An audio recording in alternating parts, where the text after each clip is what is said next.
How do you select investments presently? It's an email I got. What website, software, magazines do you use? And this is what somebody wrote. Reliance on pension manager, motley fool, embarrassed to say. Now, I've done a separate video on that elsewhere on this, so do like and follow, but save this. The problem with the likes of Motley Fool or Seeking Alpha and all the rest of it is, of course, they're there for a subscription. So each week they've got to breathlessly say to you, we've got this amazing company. And the best thing they can do is twofold. One, spray and pray, and every week hopefully give you something, because they can't say to you, well, I've got nothing good this week, actually. Let's say the market's volatile, and the honest truth is you shouldn't be holding something or buying more of something.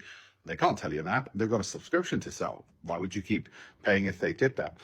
The other way they can do it is high beta stocks. The market goes up more times when it falls. A high beta stock is just simply one which, if the market goes up 10%, a beta stock, let's say it's got a beta of 2 to 1, it'll go up 20%. If the market falls 10%, it'll fall 20%.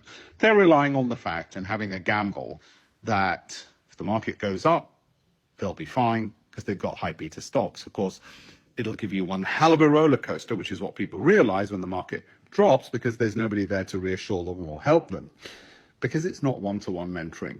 And there's certainly lack of education. And they tell you about the company. They're telling you about a company, or educating you about broadly the markets. They're telling you about a company as a marketing exercise to get you excited about the company in and of itself. And so that's a problem that I have with these kinds of companies. Of course, there's been academic research, not least by Eugene Fama, the Nobel Prize winner, to show that this approach, as you would expect, performs incredibly poorly, right up there with IFAs and active fund managers, really poorly, because they're forced to generate some kind of stock idea every single week. And of course, they're not around to tell you when to exit. Now, you'll either miss the exit, or because you're not watching it, they're not handling it, you're not educated and informed of knowing when to exit, or so it stops, or you lose track of where the entry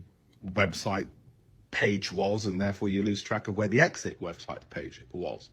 They can't simply say to you, buy an index tracker and forget about it, or have a model portfolio suited and bespoke to you and your risk appetite, and then forget about it for 3 years, and it should let it do its own stuff for you. So there's a lot of problems with doing things this way, and that's commonly why, after people burning their fingers, they come to me.